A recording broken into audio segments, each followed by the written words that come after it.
پر محمد و آل محمد صلوات۔ اللهم صل على محمد وآل محمد وعجل فرج۔ سن لو اپنی بیٹی کے آخری بیان بابا، سن لو اپنی بیٹی کے آخری بیان بابا، سن لو اپنی بیٹی کے آخری بیان بابا، بند ہونے والی ہے اب میری زبان بابا، سن لو اپنی بیٹی کے آخری بیان بابا۔ قید کے اندھیروں میں گھٹ رہا ہے دم میرا، قید کے اندھیروں میں گھٹ رہا ہے دم میرا، اب سہ نہیں جاتی مجھ سے سختیاں بابا، سن لو اپنی بیٹی کے آخری بیان بابا، سن لو اپنی بیٹی کے آخری بیان بابا۔ جب میرے جواب آئی ایڑیا رگڑتا تھا، جب میرا جواب آئی ایڑیا رگڑتا تھا، چبھ رہی تھی میرے بھی برچیاں بابا، چبھ رہی تھی میرے بھی دل میں برچیاں بابا، سن لو اپنی بیٹی کے آخری بیان بابا۔ جسم کانپ اٹھتا ہے روح تھر تھراتی ہے، جسم کانپ اٹھتا ہے روح تھر تھراتی ہے، شمر ہم کو دیتا ہے ایسی گرکھیا بابا، سن لو اپنی بیٹی کے آخری بیان بابا۔ جب گلے لگایا تھا تم نے ہم کو مقتل میں، جب گلے لگایا تھا تم نے ہم کو مقتل میں، آج تک رلاتا ہے ہائے وہ سما بابا، سن لو اپنی بیٹی کے آخری بیان بابا۔ کان ہو گئے زخمی گول ہو گئے نیلے، کان ہو گئے زخمی گال ہو گئے نیلے، ظالموں نے یوں چھینی میری بالیاں بابا، سن لو اپنی بیٹی کے آخری بیان بابا۔ یہ خبر نہیں مجھ کو کب جلا میرا دامن، یہ خبر نہیں مجھ کو کب جلا میرا دامن، دور تھکتا آنکھوں کے سامنے دعا بابا، سن لو اپنی بیٹی کے آخری بیان بابا۔ یہ نذیر اپنا ہے اس کو بخشوا دینا، یہ نذیر اپنا ہے اس کو بخشوا دینا، اس نے رو کے لکھی ہے میری داستاں بابا، سن لو اپنی بیٹی کے آخری بیاں بابا، سن لو اپنی بیٹی کے آخری بیاں بابا، بند ہونے والی ہے اب میری زباں بابا۔ محمد وآل محمد صلی اللہ علیہ اللهم صل على محمد وآل محمد وعجل فرجهم. لا حول ولا قوة إلا بالله العظيم. بسم الله الرحمن الرحيم. الحمد لله الملك الحق المبين، والصلاة والسلام على سيد المرسلين أبي القاسم محمد. اللهم صل على محمد وآل محمد وآله وقطرته الطيبين الطاهرين الذين أذهب الله عنهم الرجس وطهرهم تطهيرا. اللهم صل على محمد وآل محمد سيما على بقية الله في الأرضين وحجته على العالمين. عجل اللهم له الفرج، ولعنة الله على أعدائهم أجمعين من الأزل إلى الأبد. أما بعد، فقد قال الله عز وجل في كتابه المبين وفرقانه المتين وقرآنه المجيد وقوله الحق. بسم الله الرحمن الرحيم.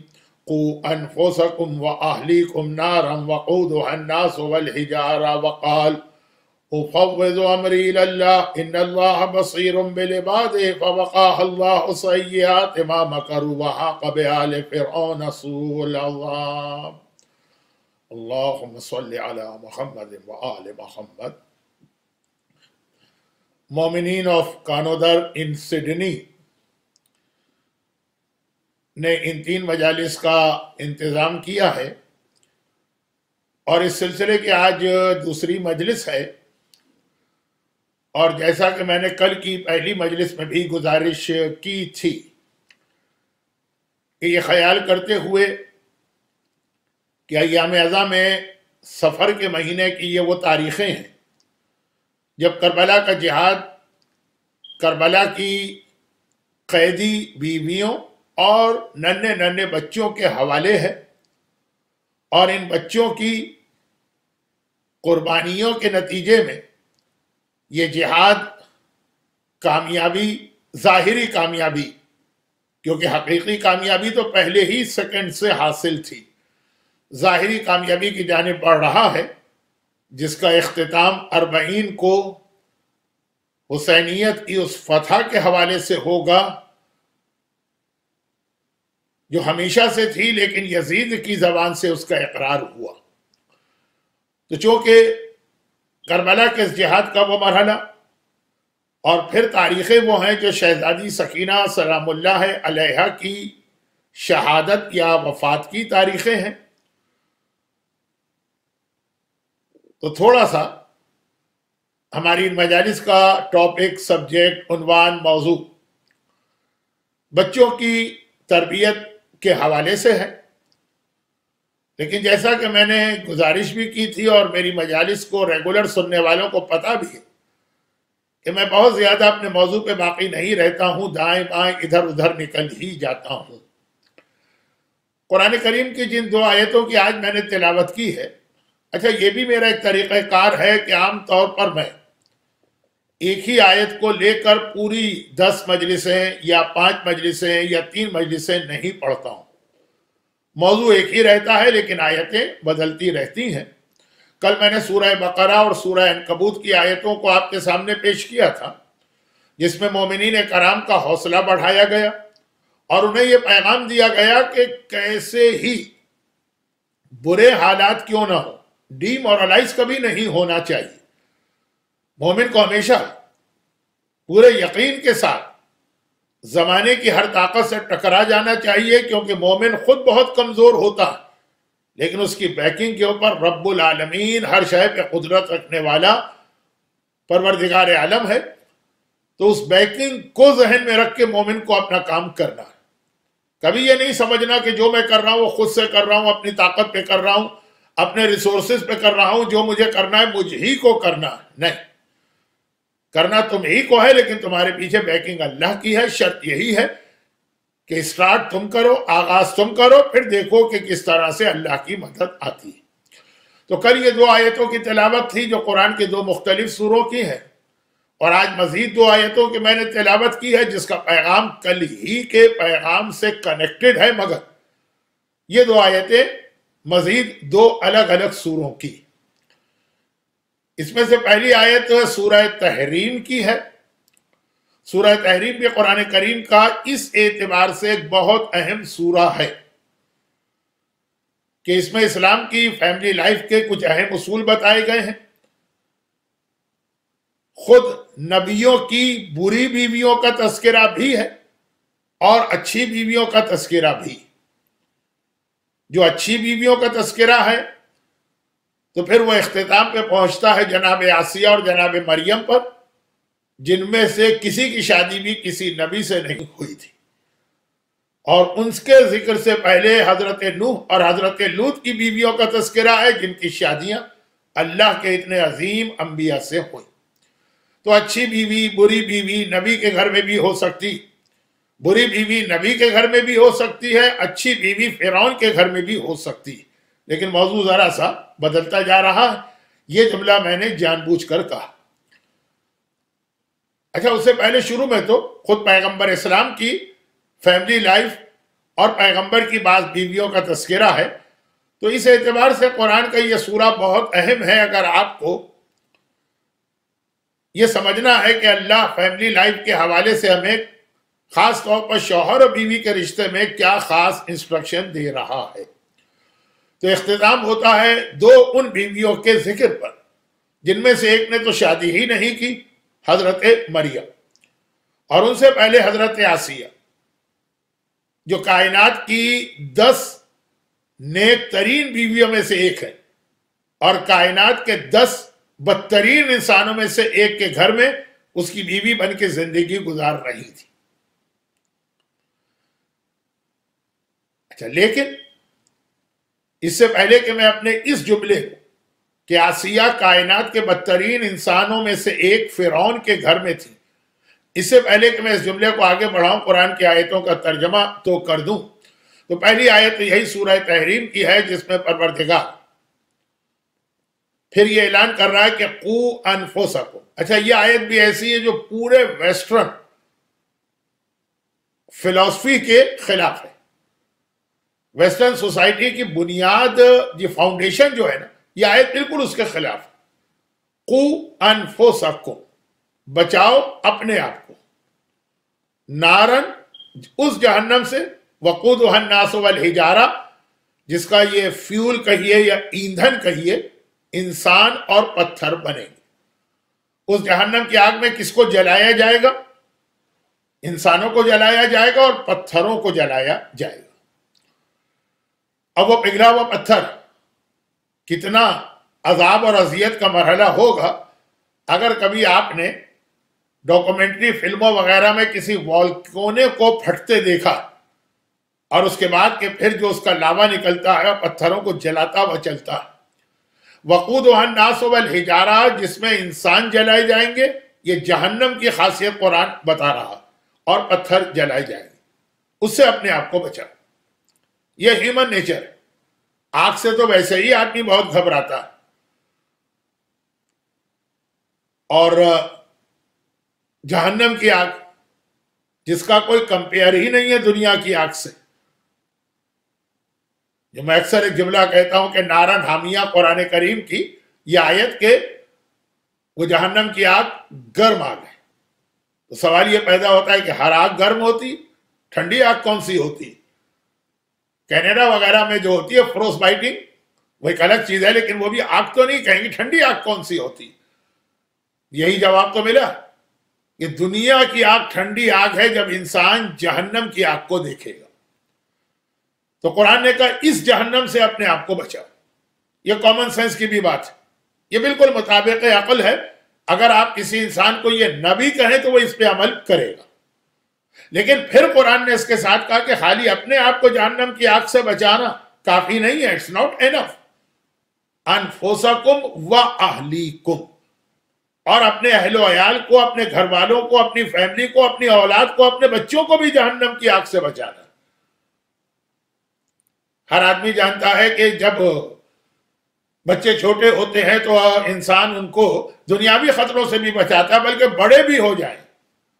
ہماری فقہ میں تو باقاعدہ ایک مسئلہ آتا ہے، اور بہت اہم مسئلہ، اور یہ مسئلہ آتا ہے بڑوں کے بارے میں، یہ مسئلہ آتا ہے میچیور لوگوں کے بارے میں، یہ مسئلہ آتا ہے 40 سال 50 سال کے انسان ایج رکھنے والے انسانوں کے بارے میں. وہ مسئلہ کیا ہے کہ جب کوئی انسان سفر پہ جائے ٹریولنگ میں، تو ڈیورنگ ٹریولنگ اس کی نماز 4 رکعت والی 2 رکعت کی رہ جاتی، اور اس کا روزہ ساقط ہو جاتا ہے، البتہ اس کی کنڈیشنز ہیں.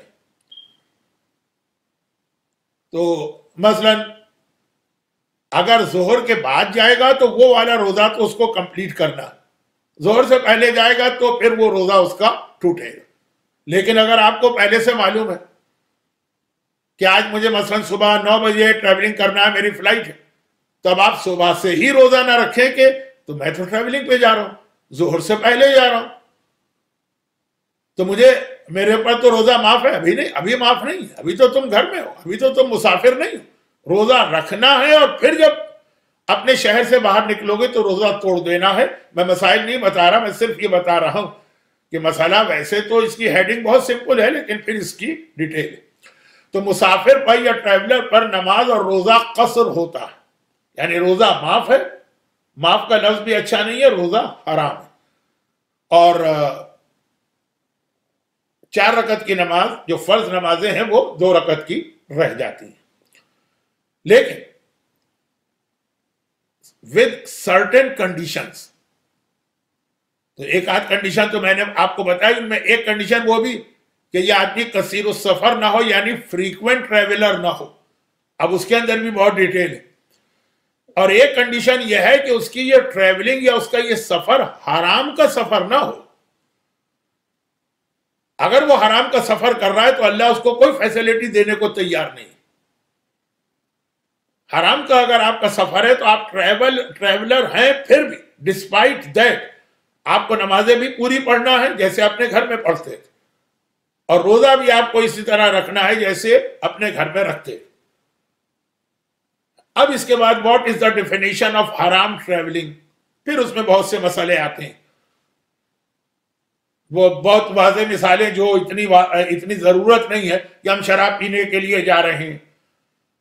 ہم رہتے سڈنی میں ہیں، کوئی میوزک کنسرٹ ہو رہا ہے مثلا وولنگونگ میں، شام غزل، تو کووڈ نے تو بند کر دی ہیں ساری چیزیں، ورنہ تو آسٹریلیا میں سال میں کتنے ہی اوکیزن آتے تھے. انڈیا کا انڈیپینڈنس ڈے ہو، پاکستان کا انڈیپینڈنس ڈے ہو، خوشی کا کوئی موقع ہو، کوئی شام غزل ہوتی تھی، کوئی ملکہ جذبات آتی تھی، کوئی شہنشاہ ترنم آتے تھے، پتہ نہیں کون کون. اور حتیٰ نماز جماعت کی پہلی صف میں کھڑے ہونے والے $100 کے ٹکٹ لے کے اس میوزک کنسرٹ کی پہلی رو میں بیٹھا کرتے تھے. کووڈ کے بعد خدا معلوم پھر دوبارہ کیا ہوگا. تو اب خلاصہ یہ ہے کہ آپ جا ہی رہے ہیں خالی ایک میوزک کے پروگرام کو اٹینڈ کرنے کے لیے، تو یہ آپ کا حرام سفر ہے. اور میں نے اسی لیے جملہ کہا کہ میں نے نمازی تک دیکھے. تو آپ جا بھی رہے ہیں حرام کام کے لیے، وہاں نماز بھی پڑھیں گی، پوری پڑھنا. تو خیر یہ تو بات آ گئی کہ حرام سفر بہت ہی یہ اوبیس ظاہر ہے، ہر ایک کو معلوم. لیکن حرام سفر میں یہ بھی آتا کہ آپ کے پیرنٹس آپ کو کسی سفر سے روک رہے ہیں، اور اگر آپ سفر کریں گے ان کے دل کو تکلیف پہنچے گی، تو یہ سفر بھی حرام ہو جائے گا اگر واجب نہ ہو. آپ پر حج واجب ہے، آپ واجب حج پہ جانا چاہیں، وہ روک رہے ہیں تو ٹھیک ہے، ان کو پھر ان کے دل کو تکلیف پہنچنے دیں. لیکن آپ واجب حج کر چکے ہیں، سنت حج کے لیے جا رہے ہیں، آپ کی ایج بھی اچھی خاصی ہے، یہ آپ بچے نہیں ہیں کہ جی وہ بچوں کو والدین کی اطاعت کرنا ہے. آپ 30 سال کے، آپ 40 سال کے، آپ 50 سال کے، اور آپ کا باپ منع کر رہا ہے، آپ کی ماں منع کر رہی ہے. سفر حرام سفر ہے. عمرہ بھی اس میں آ جاتا ہے، زیارت بھی اس میں آ جاتی ہے. تو اس کی بنیاد کیا ہے؟ اس کی بنیاد یہ کہ یہ تصور نہیں ہے کہ والدین کا اس قسم کا حکم ماننا تو چھوٹے چھوٹے بچوں کے لیے چلے 8 سال 10 سال 12 سال غیر شادی شدہ، ایسا کوئی مسئلہ نہیں۔ اچھا اب میں اس مسائل کی تفصیل میں بلا وجہ چلا گیا صرف یہ بات سمجھانے کے لیے کہ قرآن کریم نے کہا، تو اب ہمارے یہاں یہ ہے کہ ہمارا بچہ ہے تو ہم اس کو دنیاوی خطرات سے بچاتے ہیں، باقاعدہ اس کو ٹریننگ دیتے ہیں کہ روڈ کس طرح کراس کرنا، آنکھیں بند کر کے نہیں جانا، اسے باقاعدہ ٹریننگ دیتے ہیں کہ مثلا اگر کچن میں جانا ہے تو وہاں کوئی چیز پکانا ہے تو کیا احتیاط کرنا، چھوٹی چھوٹی چیزیں اس کو سکھاتے ہیں کیونکہ آگے چل کر اس کو خود ہی یہ سب کام کرنا، لیکن ٹریننگ دی جاتی ہے اور باقاعدہ احتیاط کی جاتی ہے کہ اگر بہت چھوٹا بچہ ہے ابھی نائف اس کے ہاتھ میں نہیں دیں گے، اب اس کو آگ کے قریب نہیں جانے دیں گے، بلکہ یہ مغربی ممالک میں جس میں آسٹریلیا بھی شامل کتنے ہی کھلونے ٹوائز جو بنائے گئے بچوں کے لیے، لیکن اس کے اندر اتنے چھوٹے چھوٹے پارٹس ہیں کہ کہا جاتا ہے ریکمینڈ نہیں ہے 3 سال سے چھوٹے بچے کے لیے۔ کبھی کبھار کوئی ایسی خبر آ جاتی ہے کسی ٹوائز کار کی، گاڑی کی یا بڑے بڑے اپلائنسز کی بات نہیں کر رہا ہوں، ٹوائز جو بنائے ہی بچوں کے لیے گئے، لیکن خبر آ جاتی ہے کہ یہ چوکنگ پرابلم ہو سکتا ہے تو بین کر دیا جاتا ہے، اس کو مارکیٹ سے واپس اٹھا لیا جاتا ہے۔ یہ جو کامن سینس کی بات ہے، اس میں اسلام اور کفر کا تعلق نہیں ہے، جس کو اللہ نے عقل دی ہے جس کو یہ معلوم ہے، حکومتیں اس کو اپنی رسپانسبلٹی سمجھتی ہیں۔ قرآن کہتا ہے بس یہی اصول جہنم کے بارے میں بھی، دنیا کی آگ سے بچاتے ہو، دنیا کے کھلونوں سے بچاتے ہو، دنیا کے چاقو سے بچاتے ہو، دنیا کے خطروں سے بچاتے ہو۔ قُوا أَنفُسَكُمْ وَأَهْلِيكُمْ، اپنے آپ کو بھی بچاؤ، اپنے گھر والوں کو بھی بچاؤ جہنم سے۔ اسی کو دوسرے الفاظ میں تربیت اولاد کہہ دیا جائے۔ اور جیسا کہ میں نے کہا کہ دنیا کے ہر سویلائزڈ اور کلچرڈ سوسائٹی کے اندر یہ چیزیں لازم ہیں اور حکومت کی ذمہ داری ہے۔ ایسی چھوٹی چھوٹی باتوں میں خیال رکھا جاتا ہے کہ بچوں کو نقصان نہ پہنچے، بس فرق یہ ہے کہ ایک منزل پر آنے کے بعد وہ کہتے ہیں کہ بچوں کو چھوڑ دو۔ یہاں پہ اسلام کو ان سے اختلاف شروع ہو، یہاں پہ جا کے وہ کہتے ہیں کہ mind your own business, don't interfere into my business. مثلا شوہر کو بیوی اور بیوی کو شوہر کے بارے میں حق نہیں، تو والدین کو بھی کوئی حق نہیں ہے اولاد کے معاملے میں بولنے کا، but it is totally against Islam. Islam کہتا ہے کہ نہیں، تمہاری ذمہ داری تمہاری اولاد بھی۔ کلکم راعٍ وکلکم مسئول عن رعیتہ، تم میں سے ہر ایک کو اللہ نے ایک فیملی کا ہیڈ بنایا، جیسے ایک کسی بھی کنٹری کا ایک پرموکھ ہوتا ہے، ایک پریزیڈنٹ ہوتا ہے، اس کی ذمہ داری ہوتی اپنے ملک کے تمام باشندوں کی بہتری کا خیال کرنا۔ اچھا اب یہ بچوں سے ہٹ کے میں عام سی بات کروں کہ بعض اوقات کچھ پرابلمز ایسا ہے کہ عام پبلک نہیں سمجھ پا رہی، لیکن بحیثیت head of the state government کی ذمہ داری ہے کہ وہ سمجھے اور اس پر عمل کروائے۔ لوگ تیار نہیں ہیں لاک ڈاؤن میں جانے کے، لاک ڈاؤن لگاؤ۔ لوگ تیار نہیں ہیں کرفیو کو قبول کرنے کے، کرفیو لگاؤ۔ لوگ تیار نہیں ہیں ویکسینیشن کے لیے، ان کو ویکسینیشن لگاؤ۔ اب وہاں پہ تو حکومتیں بھی مانتی ہے کہ یہ مائنڈ یور اون بزنس والا مسئلہ نہیں، یہ تو پوری سوسائٹی کو خطرے میں ڈالنے والا مسئلہ، تو قانون بدل جائے۔ وہی جو ہر جگہ مائنڈ یور اون بزنس کہتے ہیں نہیں، یہاں پہ اب انٹرفیئر کرنا، یہی اسلام پورے کوڈ آف پریکٹس یا پورے دین کے بارے میں کہتا۔ تو اب یہ والی آیت بہت اہم، ہر آیت اہم ہے، لیکن جو ہمارا آج کا سبجیکٹ قُوا أَنفُسَكُمْ وَأَهْلِيكُمْ، خالی اپنے آپ کو جہنم سے بچا کے سیٹسفائیڈ نہ ہو جاؤ، اپنی اولاد کو بھی تمہیں جہنم سے بچانا۔ اچھا ویسے عام طور پہ انسان بڑا سیلفش ہوتا ہے، دوسروں کے لیے کوئی سیکریفائس دینے کو تیار نہیں ہوتا۔ ارے دوسروں کے لیے کیا سیکریفائس دیں؟ اگر دوسرے خود سے بھی محنت کر کے کوئی پوزیشن گین کرتے ہیں تو جیلسی، حسد، جلن میں ہم مرے جاتے ہیں۔ صرف اولاد کے بارے میں آدمی 1-8% تو ہو سکتا ہے، ہر جگہ کچھ فینیٹک یا لونیٹک یا پاگل لوگ ہوتے ہیں، لیکن اولاد کے بارے میں یہ اصول نہیں۔ اولاد کے لیے آدمی سیلفش نہیں ہوتا، وہ چاہتا ہے کہ وہ اولاد مجھ سے بھی آگے نکلے، مگر جب جنت کی بات آ رہی ہے تو وہاں تو سیلفش بن گئے کہ بس مجھے اپنے لیے جنت چاہیے، اولاد چاہے جہنم میں جائے. نہیں، اپنے آپ کو بھی جہنم سے بچاؤ، اولاد کو بھی.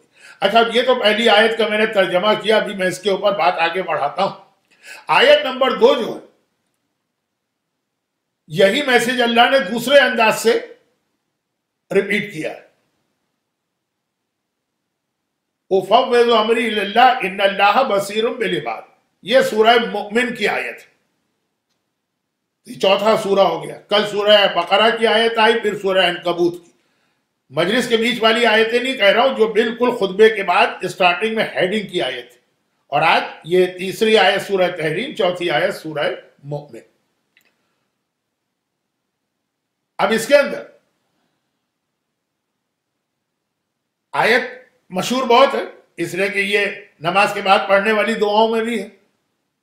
جب کبھی کسی جگہ پہ دشمن کا پریشر بہت زیادہ ہو تو حفاظت کے لیے بھی بہترین آیت ہے. یہ آیت اصل میں حضرت حزقیل کا ایک کلام ہے. اللہ کو اتنا پسند آیا کہ اسے قرآن کی آیت بنا کے قیامت تک کے لیے محفوظ کر دیا. حضرت حزقیل اسی فرعون کے پرائم منسٹر تھے جن کی بیوی جناب آسیہ تھی، جن کا تذکرہ میں نے شروع میں کیا. حضرت حزقیل فرعون کے پرائم منسٹر بھی تھے اور فرسٹ کزن بھی تھے، لیکن وہ اپنے ایمان کو چھپا رہے تھے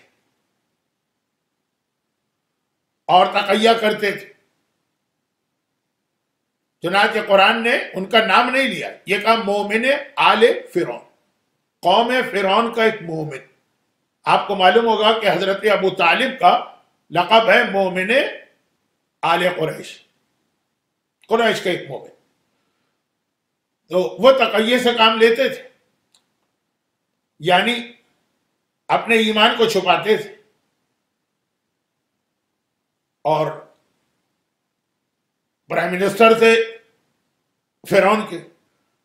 لیکن بہرحال آخر میں جا کے یہ کھل گیا کہ یہ فرعون کو رب نہیں مانتے. تو فرعون نے بہت زیادہ ٹارچر کیا ان پر، جیسے اپنی بیوی آسیہ پر. ایک آدمی ساری دنیا سے کہے کہ میں تمہارا انا ربکم الاعلی، میں تمہارا رب ہوں، میرے آگے سجدہ کرو، اس کی اپنے فیملی ممبر نہ مانے تو دنیا تو مذاق اڑائے گی نا. پہلے اپنی بیوی سے تو منوا لو، پہلے اپنے بھائی سے تو منوا لو. تو ان دو پہ اس نے بہت زیادہ پریشر ڈالا، پہلے لالچ دے کر، ٹیمپٹیشن کے ذریعے، اس کے بعد پھر ٹارچر کے ذریعے، اور آخر میں یہ کہہ دیا کہ اگر میری بات نہیں مانی تو یہ جناب آسیہ سے ہٹ کے بات کہہ رہا ہوں. ویسے دونوں کے ساتھ اس کا ایٹیٹیوڈ ایک جیسا رہا. حزقیل سے کہا کہ ورنہ میں، اگر تم نے میری بات نہیں مانی تو تمہیں میں موت کی سزا دے دوں گا. حضرت حزقیل نے اس وقت یہ دعا مانگی، اُفَوِّضُ أَمْرِي إِلَى اللَّهِ إِنَّ اللَّهَ بَصِيرٌ بِالْعِبَادِ. اے خدا، میں اپنا معاملہ تیرے حوالے کر رہا، اور اللہ تو اپنے بندوں کے بارے میں زیادہ اچھا جانتا ہے. اچھا، اب اس کے بعد یہ تو انہوں نے کہا کہ، اور آج بھی معصوم نے فرمایا کہ آج بھی دشمن ظالم سے بچنے کے لیے، پروٹیکشن کے لیے یہ بیسٹ دعا ہے. لیکن اب اس کے بعد ایک عجیب بات ہو گئی، اور معصوم امام نے اس طرح ہم سے سوال کیا کہ شروع میں ایسا لگ رہا ہے کہ جیسے امام قرآن پہ نعوذ باللہ کوئی اعتراض کر رہے ہیں. کچھ سوالات سمجھنے کے لیے ہوتے ہیں اور سمجھانے کے لیے. اصول کافی کی یہ روایت ہے، جلد 2. امام نے کہا کہ انہوں نے یہ دعا مانگی، ٹھیک. اس کے فوراً بعد کی جو آیت ہے، قرآن کہتا ہے فَوَقَاهَ اللَّهُ سَيِّئَاتِ مَا مَكَرُوا، اللہ نے ظالموں کی خرابی سے ان کو بچا دیا. اچھا، اب آپ اگر یہ آیت پڑھیں کہ بادشاہ نے تھریٹ کیا کہ میں تمہیں کل کر دوں گا، اللہ نے کہا اور ہم نے ظالموں کی خرابی سے ان کو بچا لیا، تو آپ کے ذہن میں کیا آئے گا؟ کیا ہوا ہوگا؟ یہی تو ہوا ہوگا کہ اللہ فَوَقَاهَ اللَّهُ، اللہ نے ان کو بچا لیا. ذہن میں یہی تو آئے گا نا کہ وہ بچ گئے. لیکن ایسا تو نہیں ہوا. ان کو بھی آگ میں جلایا گیا، ان کی بیوی کو بھی آگ میں جلایا گیا، ان کے سارے بچوں کو آگ میں جلایا گیا، حتیٰ جو ایک چھوٹا سا گود کا دودھ پیتا بچہ تھا اس کو بھی آگ میں جلایا گیا.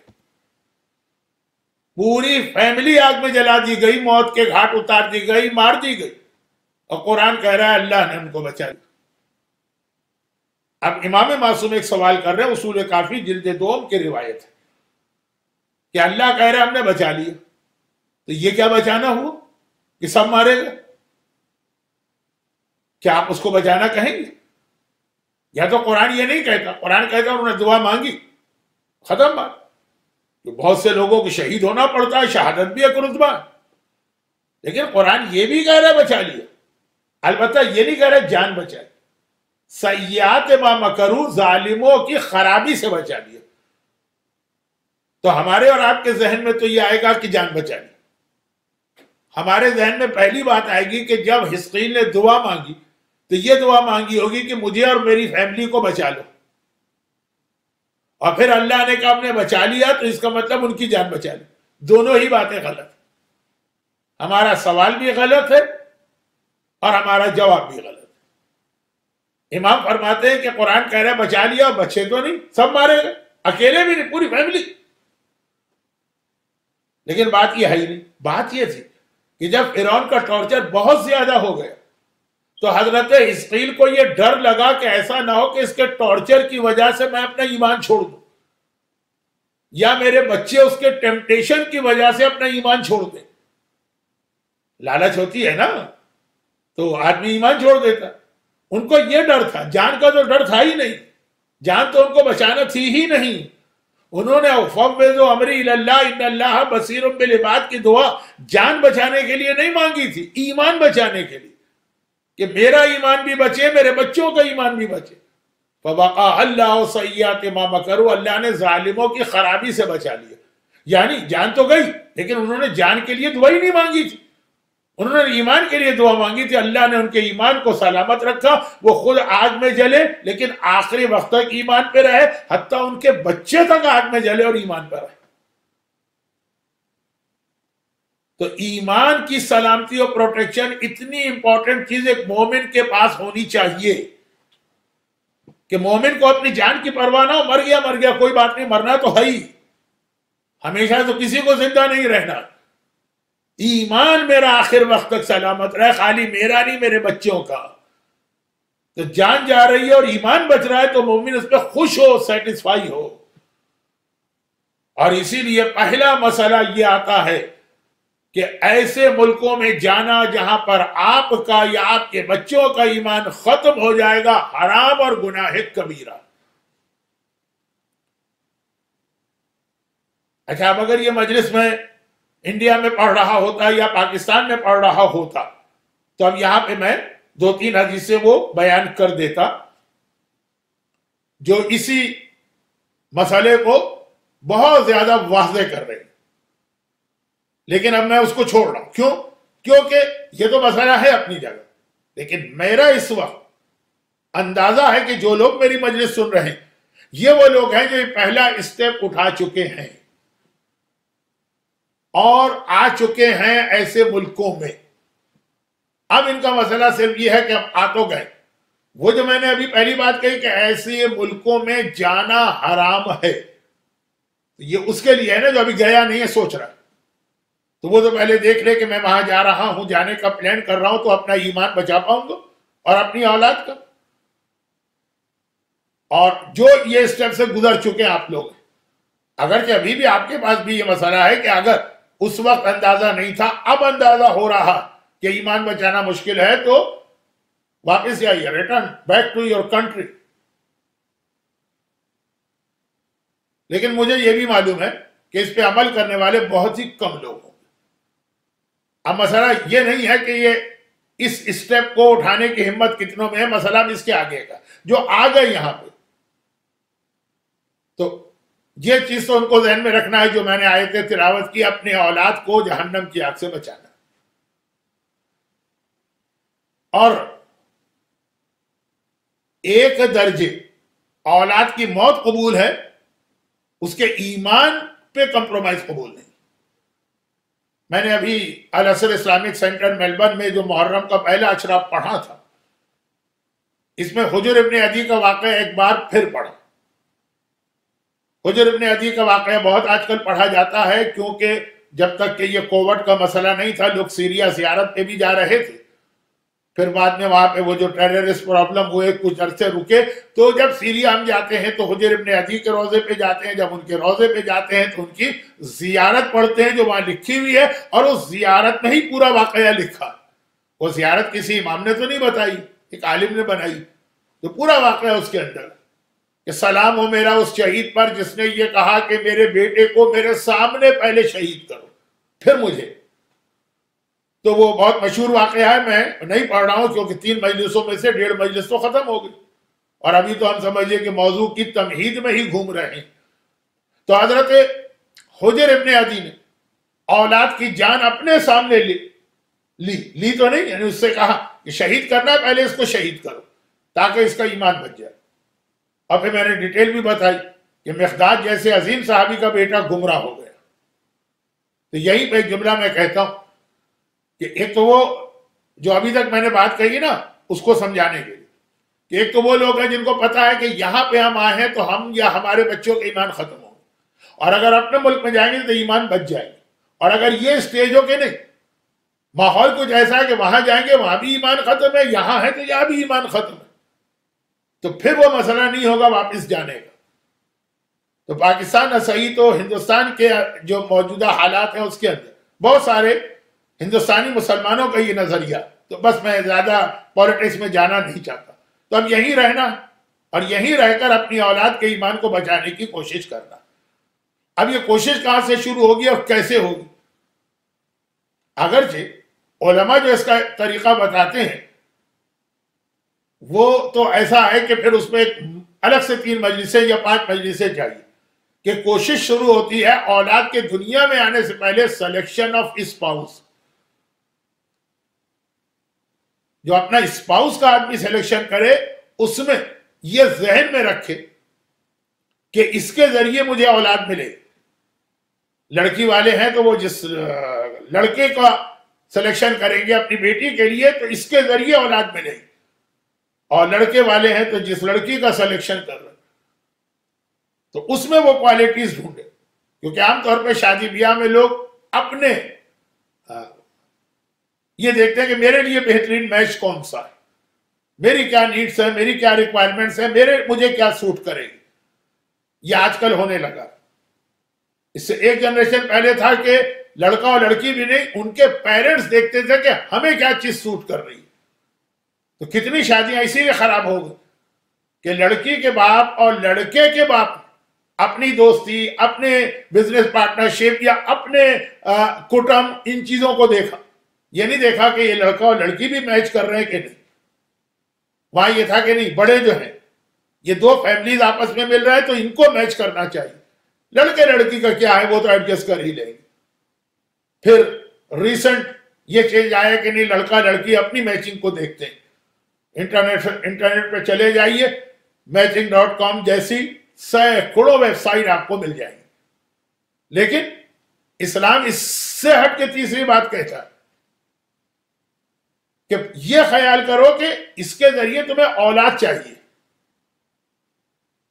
شادی کا شوہر بیوی کا جو جوش ہوتا ہے نا, ایکسائٹمنٹ, وہ 2 4 5 سال کا ہوتا ہے. اولاد کا تو قیامت تک کا مسئلہ ہے. تو اپنی بھی میچنگ دیکھو, لیکن یہ بھی دیکھو کہ اولاد کے لیے کیا چیز بہتر رہے. تو یہ سلیکشن آف اسپاؤس یہ فرسٹ اسٹیپ ہوتا ہے اولاد کی تربیت کے لیے, اسپیشلی ویسٹ میں. یہ ویسٹ میں نے کیوں کہا؟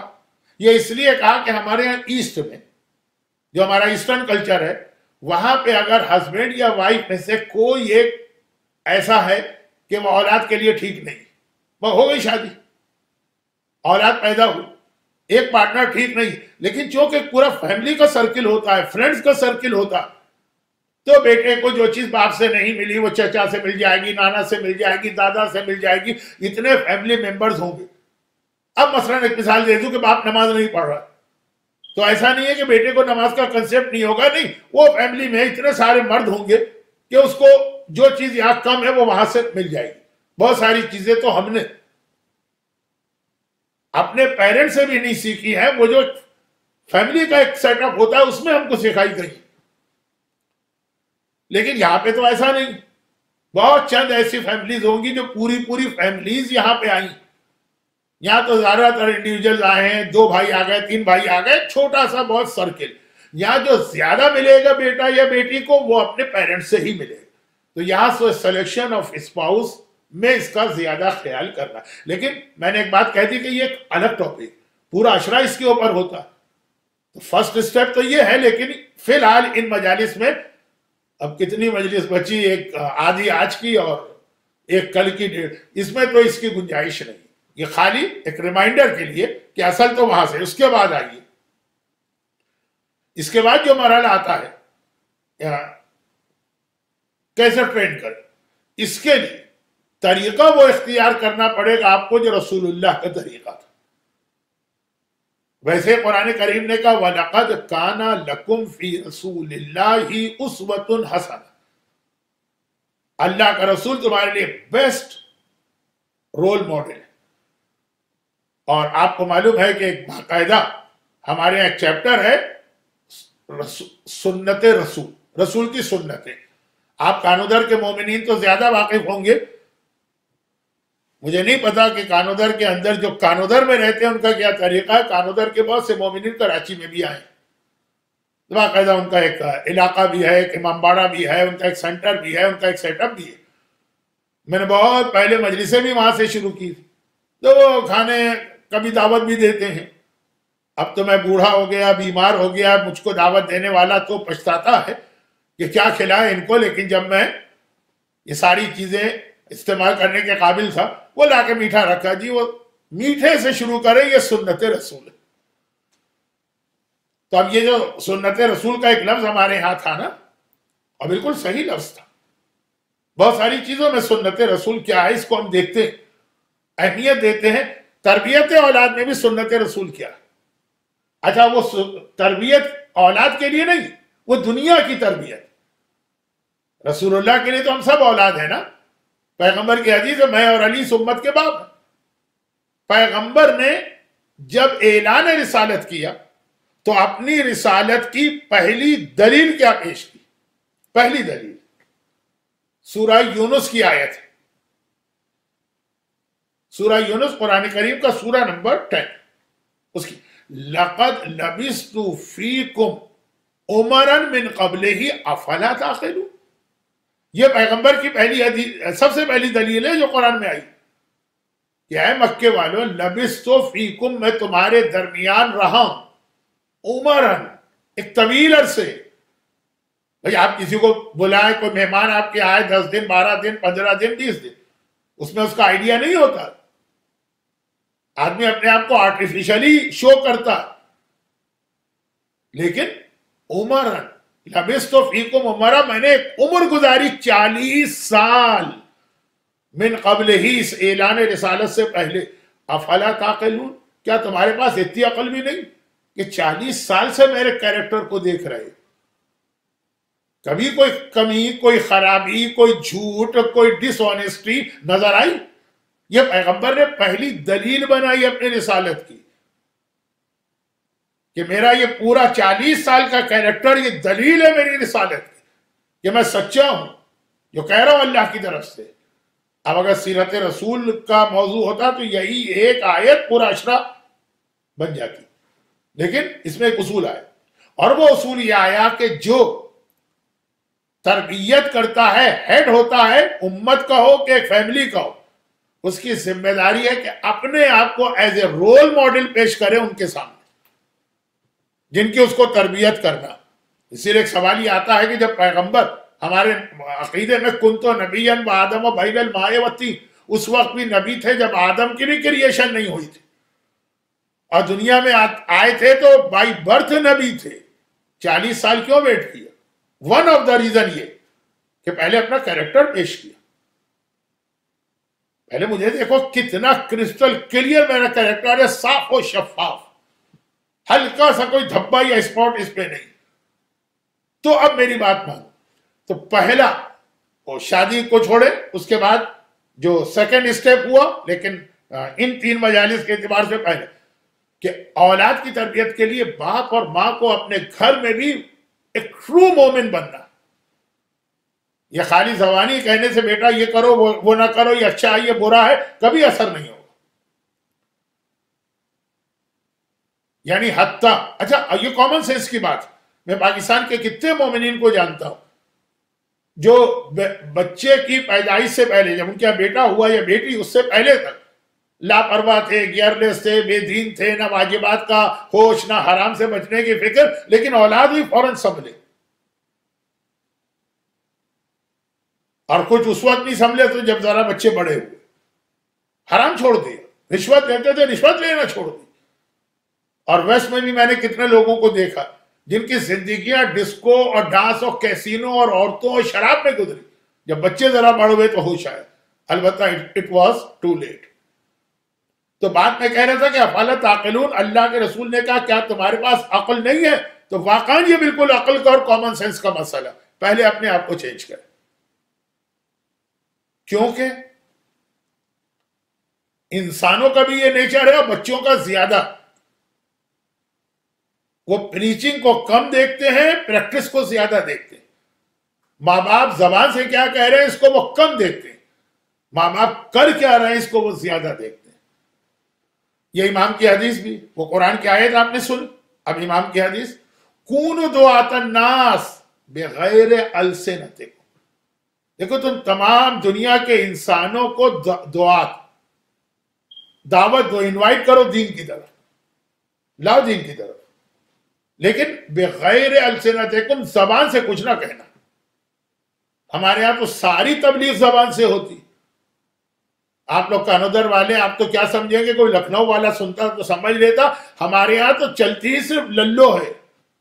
اس زبان کو ہم لوگ لکھنؤ کے لوگ سلینگ لینگویج میں للو کہتے ہیں. ہمارے ہاں تو چلتی ہی صرف زبان ہے. امام کہہ رہے خبردار بغیر السنتکم، زبان کے بغیر، کیریکٹر سے. یہ ہے تمام دنیا کے انسانوں. تو ہماری اولاد بھی اس میں شامل ہے، بلکہ سب سے پہلے تو ہمارا ریلیشن اولاد سے بنتا. تو وہ قرآن کی آیت، وہ پیغمبر کا 40 سال کی سیرت، یہ امام کی حدیث. تو اپنے آپ کو چینج کیجئے. اب معصوم نہ آپ ہیں، نہ میں ہوں، نہ ہمارے گھر کی عورتیں ہیں، نہ ہمارے گھر کے مرد. اس میں بھی ایک میسیج ہوگا کہ اگر کبھی غلطی ہو جائے گی تو اولاد کے سامنے ہی غلطی کو تسلیم کریں گے.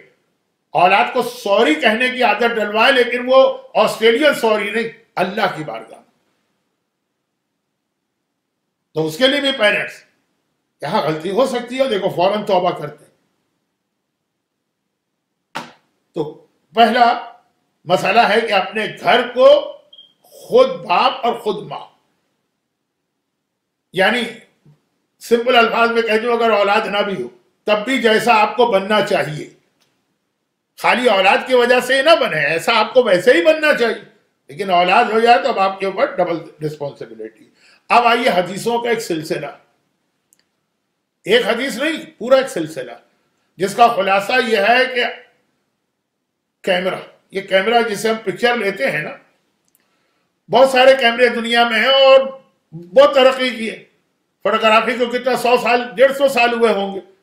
پہلے کیسے کیمرے تھے، اور اچھے اور اچھے اور اچھے اور اچھے اچھے، یہاں تک کہ وہ زمانہ آیا کہ کیمرے میں ریل لگتی تھی. اب ریل ہی ختم ہو گئی ہے اور وہ پورا ڈیجیٹل یہ وہ. اور موبائل فون کی تو ساری کی ساری مارکیٹنگ اس بات پر ہے کہ کس کا کیمرہ سب سے اچھا ہے. اتنی ترقی کی گئی، لیکن بیسٹ کیمرہ جو اس کائنات میں ہے وہ بچے کی آنکھ ہے. یہ جو بچے کی آنکھ ہے نا، اس سے زیادہ بیسٹ کیمرہ نہ آج تک بن سکا ہے کوئی، نہ کبھی بن سکے گا. اسی طریقے سے جب ریکارڈنگ ہوتی ہے، آواز کی ریکارڈنگ، وہ بھی دیکھیں کتنے اسٹیجز سے. اور پہلے گرامون فون کے ریکارڈ ہوتے تھے، اور پھر بڑے بڑے اسپول ہوتے تھے جس میں ریکارڈ ہوتے تھے، اور پھر وہ چھوٹے چھوٹے آڈیو کیسٹ آئے تھے، اور پھر وہ ڈسک آئی تھی، اور اب پتہ نہیں وہ چپ آئی ہے اور کیا کچھ ہو گیا ہے. ریکارڈنگ کے ایک سے ایک ڈیجیٹل ریکارڈنگ اعلیٰ درجے کی کمال کی، جس میں آوازیں ریکارڈ ہوتی. لیکن بچے کے کان سے زیادہ بیسٹ ریکارڈنگ کی کوئی ڈیوائس نہ آج تک بنی ہے نہ بن سکتی. یہ حدیثیں میں پڑھ رہا ہوں.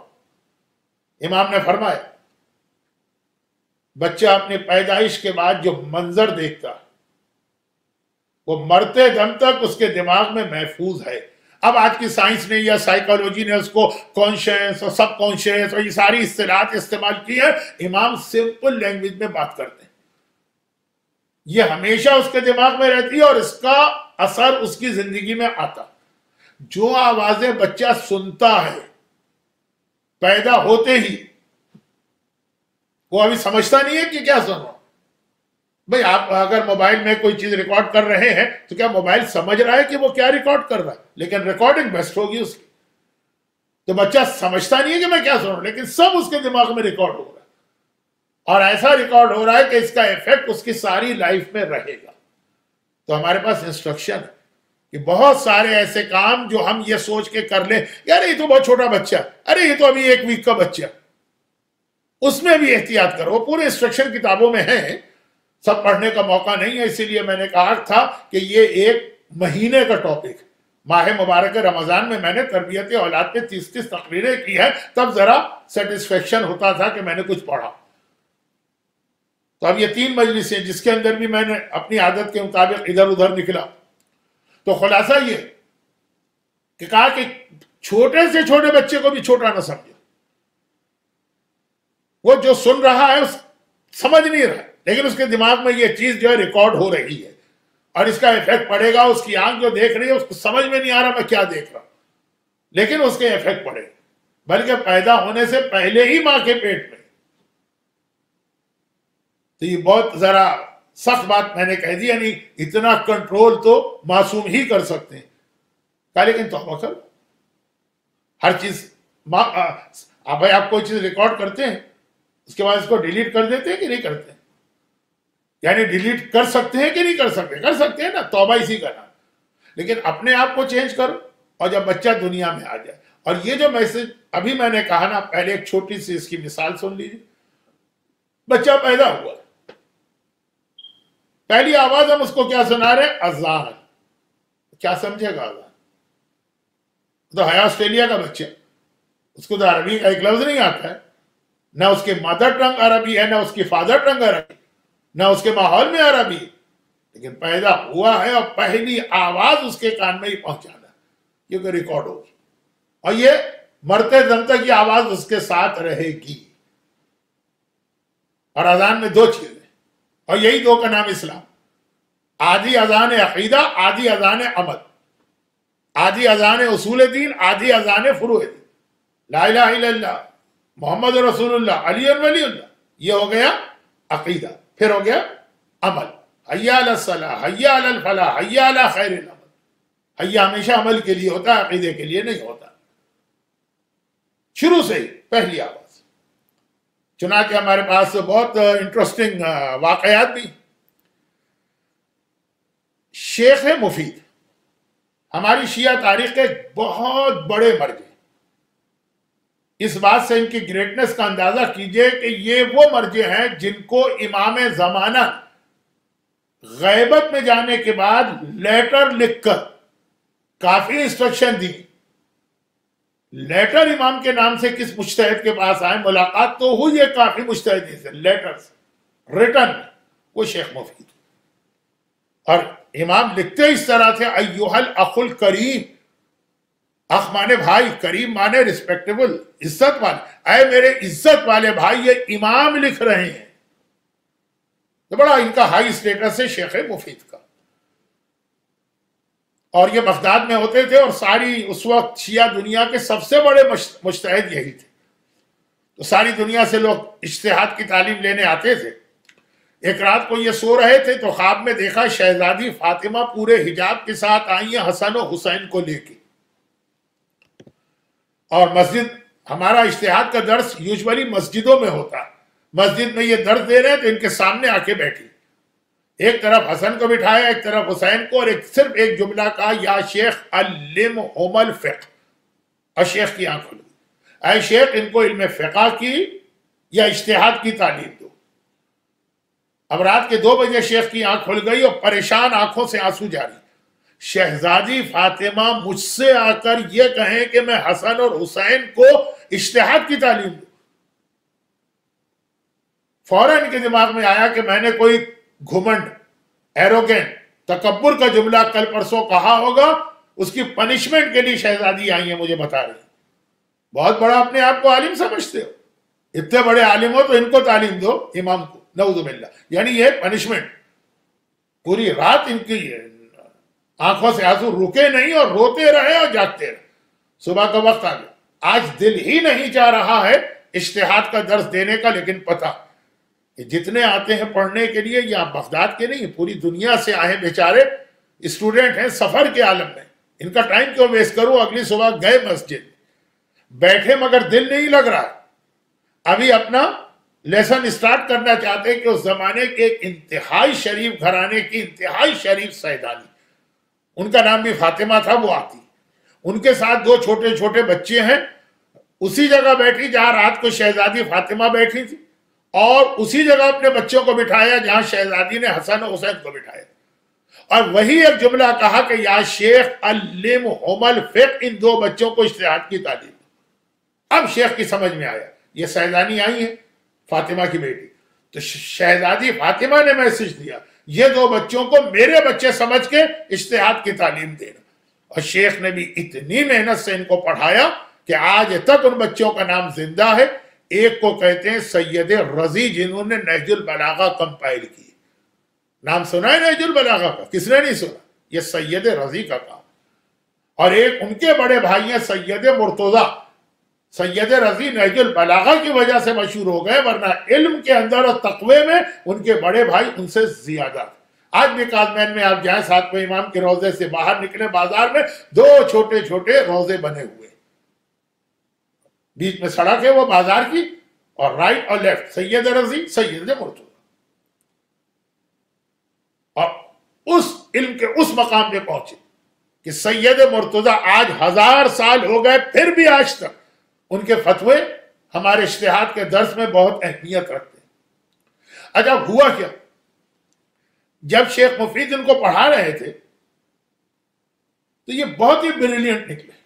ہر سبق, یعنی جو لیسن دیا جاتا ہے نا, منٹس کے اندر. اچھا آپ نے کبھی دیکھا ہے کہ نہیں دیکھا؟ ہم نے اپنے یہاں دیکھا تھا کہ مثلا کسی نے, ہمارے یہاں پاکستان میں انٹر پہلے ہوتا تھا, جیسے یہاں میلبرن میں یا وکٹوریا میں VCE ہوتا ہے گریڈ 12. کسی کے اچھے نمبر نہیں آئے کہ ہمارے یہاں پاکستان میں اسی کے مارکس پر میڈیکل کالج میں ایڈمیشن ملتا ہے, اچھے نمبر نہیں ہے, وہ ریپیٹ کرتا. اب جب ریپیٹ کرتا ہے نا تو وہ بڑی تیزی کے ساتھ ہر سبق کا, اور اس کو پہلے سے پڑھا ہوا ہوتا ہے نا, خالی ریپیٹیشن.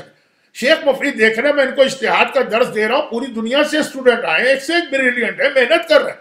یہ بچے تو اس طرح سے فٹافٹ ان کو یاد ہو جاتا ہے جیسے پہلے کبھی پڑھا ہوا. ایک دن ہو جائے, 2 دن ہو جائے, 1 مہینے ہو جائے, 2 مہینے ہو جائے, پورا سال گزر گیا. حیران ہوئی. دونوں بچوں کو بلایا اور کہا کہ یہ تو لگ رہا ہے تم پہلے کہیں سے پڑھ کے آئے. کہیں نہیں پڑھا, آپ ہماری ایج دیکھیے, اتنے سے تو ہیں. کہا پھر کیا بات, جو میں پڑھتا ہوں فوراً یاد ہوتا ہے. دونوں بچے کہتے ہیں کہ یا شیخ آپ جو پڑھاتے ہیں تو ہم کو تو ایسا لگتا ہے جیسے ہم یہ پہلے سن چکے. اب تو شیخ کو اور یقین ہو گیا کہ میں نے پہلے ہی کہا تھا. کہا تو کہاں سنا؟ کہا یہ نہیں پتا چلتا.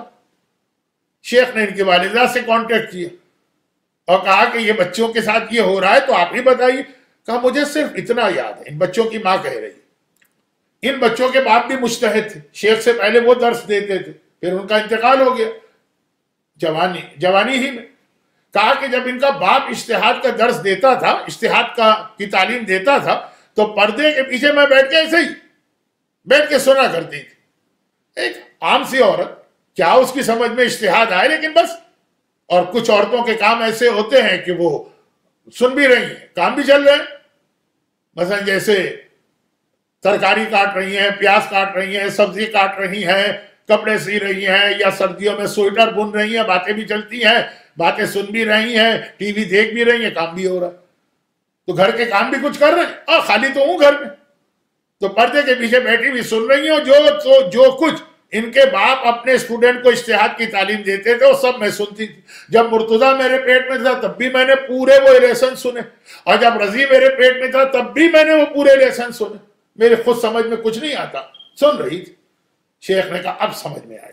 یہی تو امام معصوم نے فرمایا کہ یہ ساری آوازیں ماں کے پیٹ میں بچے کے پاس بھی پہنچتی اور محفوظ ہو جاتی. تو اگر ماں اجتہاد کے درس سن رہی ہے چاہے سمجھتی کچھ نہ ہو تو بچہ آدھا مجتہد تو بن ہی جاتا.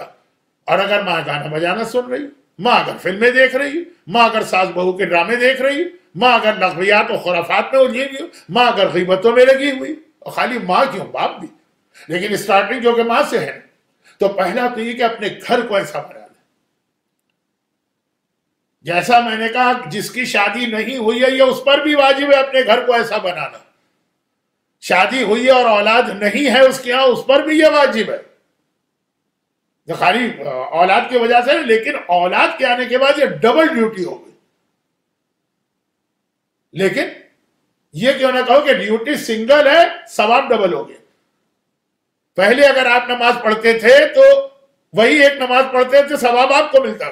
اب اولاد کے بعد بھی نماز رکھیں گے، نماز تو وہی آپ ایک پڑھیں گے، دو نہیں پڑھیں گے کہ ظہر کی ایک نماز اپنے لیے آپ اس کے لیے پڑھیں گے، ایک ثواب آپ کو ڈبل ملے گا. اسی لیے روایتوں میں ہے کہ شادی شدہ کی 2 رکعت نماز کنوارے کی 70 رکعت نماز سے زیادہ ثواب دلاتی ہے. یہ شادی شدہ کے جو اعمال ہیں نا وہ ڈبل فائدہ پہنچا رہے. ڈبل تو میں نے اس لیے کہا کہ مان لیجئے کہ ایک بیٹا، اور اگر انڈیا کی طرح 10 بیٹے ہیں، 8 بیٹے ہیں، وہ بچے 2 ہی اچھے کا ایک سلوگن آپ کے بعد میں کافی بعد میں آیا، یہ عرب دنیا میں 4 بچے ہیں 6 بچے ہیں تو اتنا گنا ثواب. تو یہ پہلی چیز. اور اس میں اسٹارٹ کہاں سے کریں گے آپ؟ اسٹارٹ تو میں نے بتا دیا کہ پورا رول ماڈل بنی. اچھا رول ماڈل میں اسٹارٹنگ کہاں سے ہوگی؟ نماز سے ہوگی. بچہ پیدا ہوا تو اذان، لیکن اس سے بھی پہلے سے آغاز وہ یہ ہے کہ شوہر اپنی بیوی کو پوری عزت دے. یہاں کہ ہماری عورتیں ویسے ہی ہمارے کنٹرول سے نکلی جا رہی ہیں، لیکن اس کی وجہ سے حکم شریعت نہیں بدلتا. سب سے پہلی چیز یہ ہے کہ بچے کو پالنے میں سب سے بڑا حصہ اس ماں کا، جو اگر جاب بھی کرے گی تب بھی باپ سے زیادہ ٹائم بچے کو دے گی. اس کو پیس آف مائنڈ. بہت سارے شوہروں کا طریقہ ہے کہ ان کی لینگویج اپنی بیوی سے اتنی رف ہوتی ہے. عزت دو. 2 چیزیں اسلام نے مانگی ہے بیوی کے لیے، محبت دو اور عزت دو. وہ بھی ایک انسان. اب بیویوں کے لیے جو باتیں وہ تو آپ نے سنی کہ شوہر کو تو سمجھو خدا سمجھو، وہ ہے نہیں، لیکن شوہر کے لیے بھی ہوگا. اور یہی وجہ، یا یہ بھی ایک اہم وجہ کہ آقا حسین نے ایک ایسا جملہ کہہ دیا جو ایک عام نوجوان تو کہہ سکتا ہے، لیکن ہم ایک سوبر آدمی سے ایکسپیکٹ نہیں کریں گے. اور سوبر آدمی اگر امام وقت ہو تو بالکل ہی ایکسپیکٹ نہیں کریں گے. اور اماموں میں بھی آپ کو پتا ہے نا کہ آقا حسین سب سے زیادہ زاہد اور متقی مانے جاتے تھے. لفظ متقی امام کے لیے اچھا نہیں ہے، وہ امام المتقین ہے. سب سے زیادہ یعنی عبادت گزار، مصلی پہ بیٹھنے والے. جب آقا سجاد سے کسی نے پوچھا کہ اہل بیت کے یہاں اولاد تو بہت ہوتی، خدا کا وعدہ انا اعطینا کل کوثر، مولا علی کے 28 سے زیادہ اولاد ہے، امام حسن کی اولاد ہے، آپ کے بابا کی اتنی کم کیوں؟ تو مولا سجاد کا جملہ تھا جتنی ہیں مجھے تو اسی پہ حیرت ہے، یہ کیسے ہو گئی؟ میرا بابا تو پوری رات مصلی پہ گزار دیتا، قرآن، مصلی، عبادت، نماز، ذکر خدا.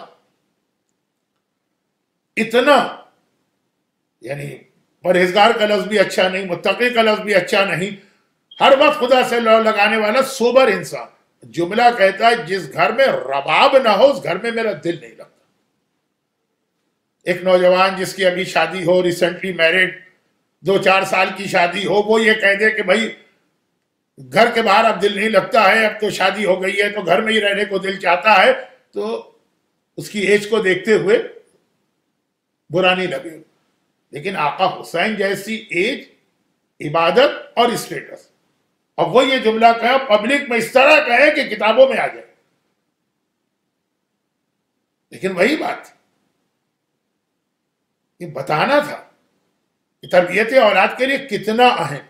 اور اسی لیے یہ جملہ میں نے بھی آدھا پڑھا تاکہ اس کا اولاد سے کنیکشن بھی بنا. کہا جس گھر میں رباب یا سکینہ نہ ہو وہاں میرا دل نہیں لگتا. حسین کا دل نہیں لگتا، رباب سے اتنی محبت. تو اس محبت کے نتیجے میں سکینہ ایسی بیٹی ہمارے سامنے ہے. اس کو عزت دیں گے صحیح معنوں میں، محبت بھی اور عزت بھی. یہ عزت بہت اہم چیز ہے. ہمارے ہاں تو ایسے لوگ بھی ہیں جو اپنی بیویوں پہ ہاتھ بھی اٹھاتے ہیں. مجھے معلوم ہے آسٹریلیا میں آسان نہیں، پھر بھی ہیں ایسے لوگ. اور ان کی بیوی اپنے شوہر کی عزت کا خیال کرتے ہوئے معاملے کو وہیں دبا دیتی. جو نہیں دباتی ہیں تو وہ کیسز ہر جگہ ہیں، میلبرن میں بھی ہے، سڈنی میں بھی. تو آقا نے رباب اور سکینہ کو ملا کے یہ بتا دی کہ یہ دوسرا اسٹیج آتا ہے گھر کو ویسا بنانے کے لیے، خاص طور پر ویسٹ میں. اب میں اس جملے کی وضاحت کل کروں گا، آج خاصا وقت گزر گیا.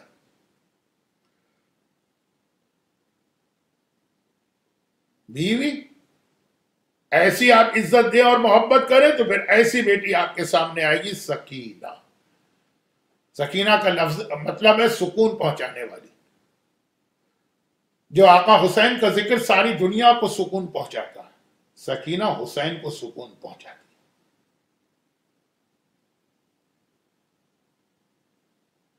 لیکن خود سکینہ کو بھی سکون ملتا ہے بابا ہی کے سینے پر. اور اتنی باپ سے محبت کرنے والی بیٹی بہت کم ملے گی آپ کو، اور اسے اتنے مصائب برداشت کرنا پڑے کہ خالی ہائے بابا کہتی ہے اور کچھ نہیں. خالی ہائے بابا تو تماچے کھاتی ہے. خالی ہائے بابا کہنے پہ کمر پہ کوڑے پڑتے ہیں. جو کل میں نے جملہ عرض کیا تھا نا کہ پورا بدن زخمی ہو جاتا ہے، جس پہ آج بھی میں بات ختم کروں گا. یہ ننھی سکینہ نے جس طرح سے کربلا میں باپ کو کھویا، خدا کسی بچی پر ایسی یتیمی نہ لائے. دیکھنے والوں نے یہی جملہ کہا. ام حبیبہ کا جملہ یاد کیجئے، جیسی یتیمی تیرے اوپر آئی ہے میرے بچوں پہ نہ آئے. اور یہ مصائب برداشت کرتے کرتے لیکن اپنی مظلومیت کے ذریعے سے بابا کے جہاد کو کامیاب کرتے کرتے زندان شام میں آ گئی. اور شام کے قید خانے میں بچی کا صرف ایک کام، صبح سے لیتی رونا شروع کرتی ہے اور آدھی رات تک روتی ہی رہتی.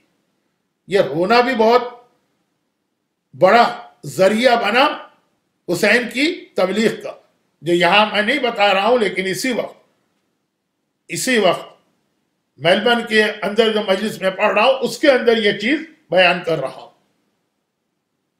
یہ رونا، خالی رونا، کچھ نہیں، صرف رونا.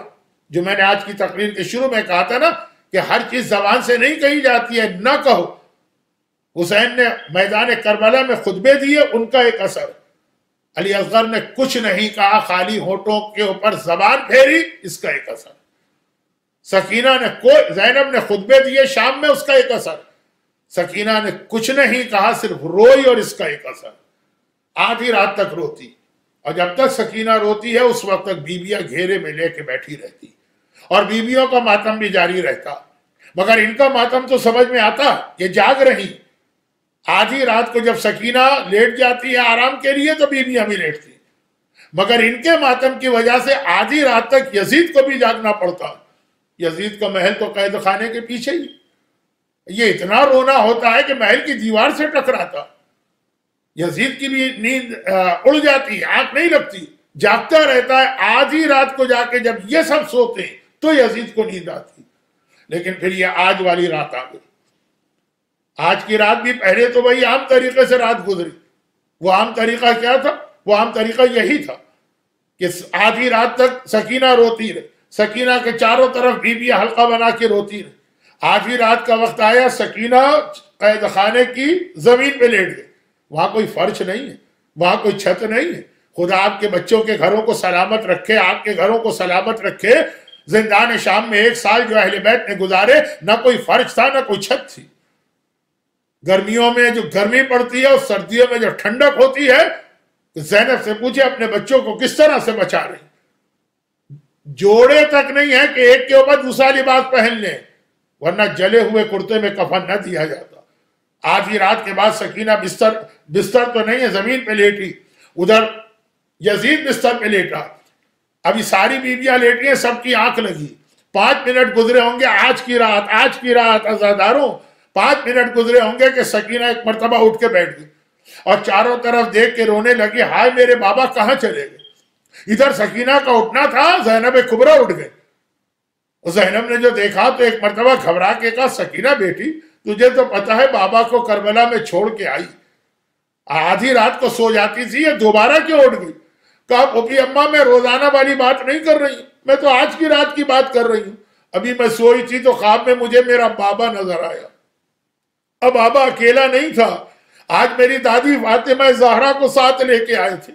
میں نے بابا کو سلام کیا اور کہا بابا تیرے بعد تیری بیٹی نے بڑی مصیبتیں برداشت کی، ذرا میری حالت دیکھ۔ بابا نے ایک مرتبہ کہا، سکینہ مت گھبرا، آج تیری مصیبتوں کی آخری رات ہے، میں تجھے لینے آیا ہوں، چلنے کی تیاری کر لے، اور دیکھ میں اکیلے نہیں آیا ہوں، تیری دادی فاطمہ بھی تجھے لینے کے لیے آئی ہیں۔ پھوپھی اماں ابھی تو میرا بابا مجھ سے وعدہ کر رہا تھا، کہاں چلا گیا میرا وعدہ؟ کہاں چلا گیا میرا بابا؟ بس یہ جملہ سننا تھا، زینب سمجھ گئی، اس جملے کا تو ایک ہی مطلب ہے، حسین اپنی بیٹی کو لینے آئے ہیں، اس کا تو ایک ہی مطلب ہے۔ گھبرا کے آواز دی، اے کلثوم، اے رقیہ، اے فروا، اے رباب، اے کبریٰ، ذرا جلدی سے بیدار تو ہو جاؤ، ذرا سنو تو میری بچی کیا کہہ رہی ہے، ایسا لگ رہا ہے میری بچی مجھے چھوڑ کے جا رہی۔ ساری بیویاں نیند سے اٹھ گئی، جیسے ہی سکینہ کا خواب سنا سب یہی سمجھی کہ سکینہ آج ہم کو الوداع کہہ رہی ہے۔ سکینہ کو حلقے میں لے کے بیٹھی، ہائے سکینہ، ہائے سکینہ، ماتم شروع ہوا۔ یہ ماتم کی آواز یزید کے کمرے سے ٹکرائی، وہ بھی بڑی مشکل سے ابھی لیٹا ہے، جیسے ہی لیٹا ہے اور یہ آواز سنی ہے ایک مرتبہ گھبرا کے اٹھ کے بیٹھ گیا اور چیختے ہوا کہنے لگا، یہ بچی کیا آج رات کو مجھے سونے نہیں دے گی؟ بڑی مشکل سے آدھی رات کے بعد لیٹا تھا، اس بچی نے مجھے پھر جگا دیا، جاؤ جا کے اس بچی کو خاموش کراؤ۔ ایک مرتبہ غلاموں سے کہا، کنیزوں سے کہا، بچی کو خاموش کرا۔ سب نے ہاتھ جوڑ دیے، کہا یزید دنیا کا ہر کام کر سکتے ہیں، یہ نہیں کر سکتے ہیں، کیسے خاموش کرائیں؟ خاموش کرانے کے لیے اسے تماچے لگاتے ہیں، وہ اور روتی ہے، ہائے میرے بابا ذرا دیکھو۔ خاموش کرانے کے لیے کوڑے مارتے ہیں، وہ اور فریاد کرتی ہے، ارے میرے چچا عباس ذرا آ کے دیکھ تیری سکینہ پہ کیا گزری ہے، کیسے خاموش کرائیں؟ یزید گھبرا کے کہتا ہے، تو کیا آج مجھے رات بھر نیند نہیں آئے گی؟ کنیزوں میں کوئی صاحب اولاد تھی، کہتی ہے یزید آج یہ بچی زیادہ تڑپ تڑپ کے کہہ رہی ہے، بابا بابا اس کے باپ کا کٹا سر تیرے پاس ہے نا، وہ بھجوا دے، شاید اس سر کو دیکھ کے بچی کو سکون آ جائے۔ یزید نے کہا اچھا یہ بھی کرو، ایک تشت منگوایا، حسین کا کٹا سر خزانے سے منگوایا، اوپر کپڑا یعنی خان ڈالا، کنیز لے کے چلی۔ ادھر قید خانے میں ساری بیویاں سکینہ کو درمیان میں لے کے ماتم کر رہی ہیں۔ ایک دم سکینہ کھڑی ہوئی اور قید خانے کے دروازے کی جانب جانے لگی۔ زینب نے گھبرا کے کہا سکینہ یہاں کہاں جا رہی؟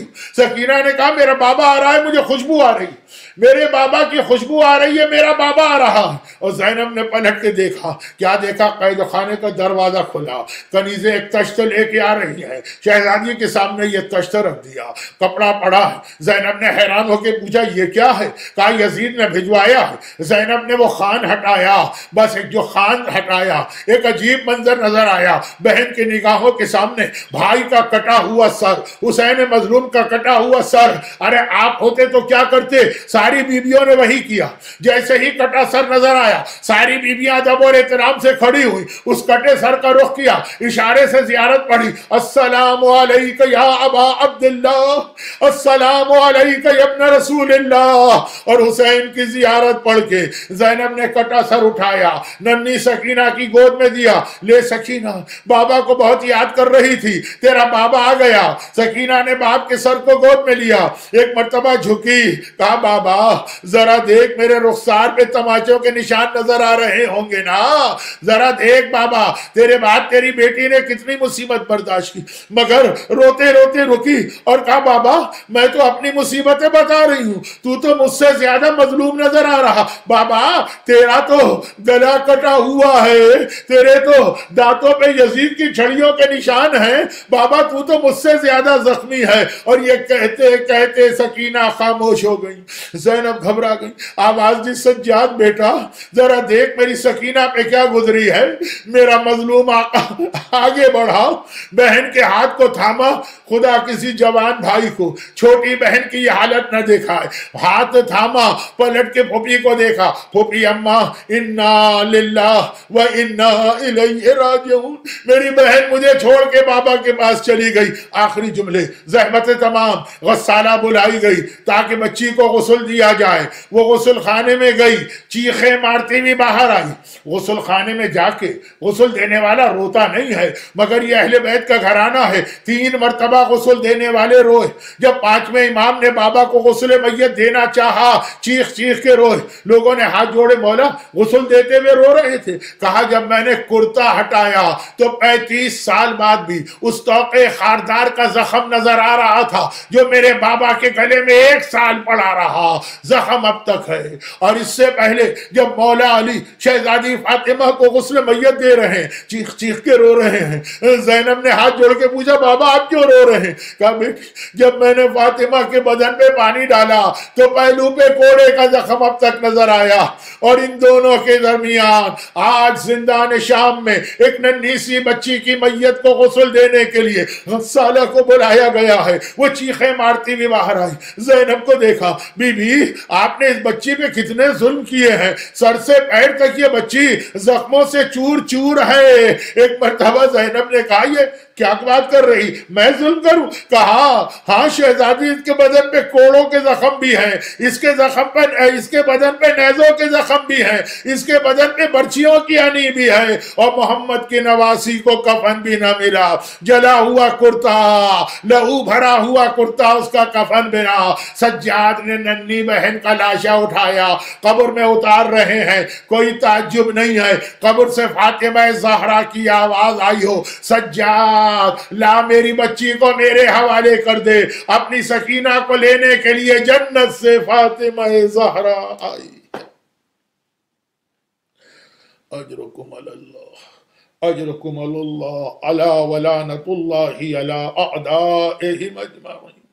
پروردگارہ تجھے فاطمہ زہرا مظلومہ فاطمہ کی اس مظلومہ پوتی سکینہ کا واسطہ، خداوندہ تجھے سکینہ کے باب الہوائی چچا عباس علمدار کا واسطہ، سکینہ کے مظلوم بابا حسین کا واسطہ، مجلس کرانے والے مومنین کانو در آف سڈنی اور مجلس سننے والے اور دنیا بھر کے تمام صاحبان ایمان کو ہر مصیبت و پریشانی سے محفوظ فرما، ہماری حاجتوں کو پورا فرما. خداوندہ ہمارے تمام مرحومین کو اعلی علیین میں انہی شخصیتوں سے ملحق فرما، ہمارے بیماروں کو شفاء کاملہ عطا فرما. اور خداوندہ ہمیں خود دین پہ عمل کرنے اور اپنی اولاد کی صحیح تربیت کی توفیق عطا فرما. اور ان مظالم کے انتقام کے لیے امام زمانہ کے ظہور میں تعجیل فرما. ربنا تقبل منا انک انت السمیع العلیم.